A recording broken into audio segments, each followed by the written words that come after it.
नमस्कार। आज हम कहानी सुनाने जा रहे हैं उस महाबली की जिनकी शक्ति और भक्ति का कोई मुकाबला नहीं है। एक ऐसे नायक जो आज भी हम सब के लिए प्रेरणा का सबसे बड़ा स्रोत हैं। तो चलिए पवन पुत्र हनुमान के इस अद्भुत यात्रा को और करीब से जानते हैं। कहते हैं ना, जिनके सिर्फ नाम लेने से ही हर तरह का डर भाग जाता है और जो भगवान राम के सबसे बड़े भक्त माने जाते हैं, वो हैं पवन पुत्र हनुमान।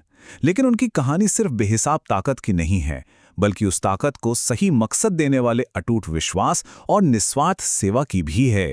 तो ये कहानी शुरू होती है उनके बचपन से, जो शक्ति और शरारत का एक बड़ा ही अनोखा मेल था।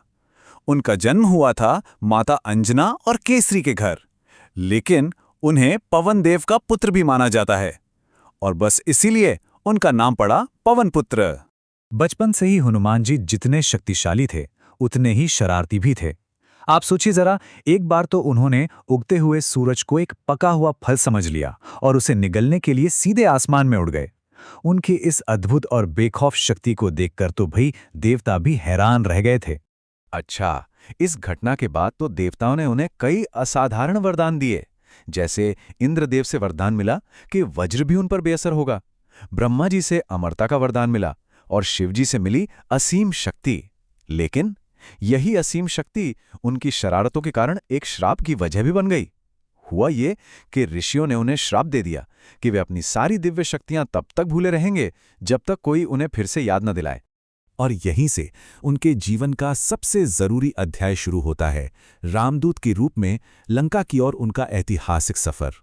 जब भगवान राम माता सीता की खोज कर रहे थे, ठीक तभी हनुमान की भूली हुई शक्तियों को एक दिव्य मकसद के लिए फिर से जगाया गया। तो मिशन था 100 योजन चौड़े विशाल समुद्र को लांघकर लंका पहुंचना, जहां रावण ने माता सीता को बंदी बना रखा था। अब ये काम तो किसी के लिए भी नामुमकिन था। तभी जामवंत जी ने हनुमान को उनकी खोई हुई शक्तियों की याद दिलाई और फिर हनुमान ने वो कर दिखाया जो किसी कल्पना से भी परे था। एक ही छलांग में पूरा का पूरा समुद्र पार कर लिया। लंका पहुंचकर उन्होंने अशोक वाटिका में माता सीता को ढूंढ निकाला और उन्हें श्री राम का संदेश देकर एक उम्मीद दी। और सिर्फ इतना ही नहीं, वो सीधे राक्षस राज रावण की सभा में पहुंचे और बिना किसी डर के उसे चेतावनी भी दे डाली। ये उनके बेमिसाल साहस का प्रतीक है। अब जब रावण ने सजा के तौर पर उनकी पूंछ में आग लगाने का हुक्म दिया, तो हनुमान जी ने इस मुश्किल को ही अपना सबसे बड़ा हथियार बना लिया। उन्होंने अपनी जलती हुई पूंछ से ही कूद कूद कर पूरी सोने की लंका को जलाकर राख कर दिया।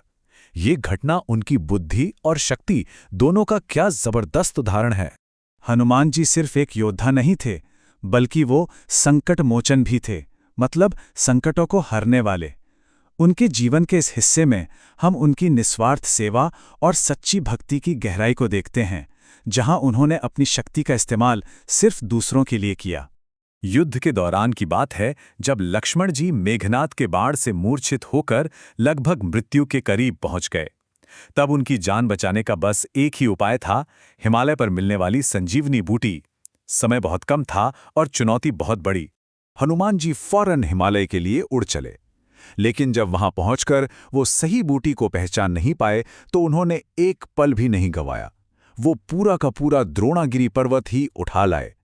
उनके इस अविश्वसनीय और निस्वार्थ काम ने लक्ष्मण जी की जान बचा ली। पर एक सवाल है कि हनुमान जी की इस असीम शक्ति का असली स्रोत क्या था? तो इसका जवाब है उनकी भक्ति। एक बार जब किसी ने उनकी भक्ति पर शक किया, तो उन्होंने अपनी छाती चीर कर दिखा दी और उसके अंदर केवल श्री राम और माता सीता की छवि बसी थी।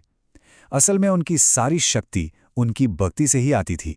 तो हनुमान जी की इस पूरी कहानी से हमें आज की जिंदगी के लिए क्या सीख मिलती है? यह सिर्फ एक कहानी नहीं है, बल्कि जीवन जीने का एक तरीका है, एक ऐसी प्रेरणा है जो हमें रास्ता दिखा सकती है। देखिए, उनकी कहानी से 3 सबसे बड़ी सीख मिलती हैं। पहली, सच्ची भक्ति, मतलब अपने लक्ष्य पर ऐसा अटूट विश्वास रखना जैसे उनके दिल में श्री राम थे। दूसरी, साहस, यानी हर मुश्किल का बिना डरे सामना करना, फिर चाहे वो विशाल समुद्र हो या रावण का घमंड। और तीसरी, निस्वार्थ सेवा, यानी अपनी शक्ति का इस्तेमाल दूसरों की भलाई के लिए करना, वो भी बिना किसी उम्मीद के। तो आखिर में सवाल यही उठता है कि हनुमान जी की कहानी से असली प्रेरणा क्या है?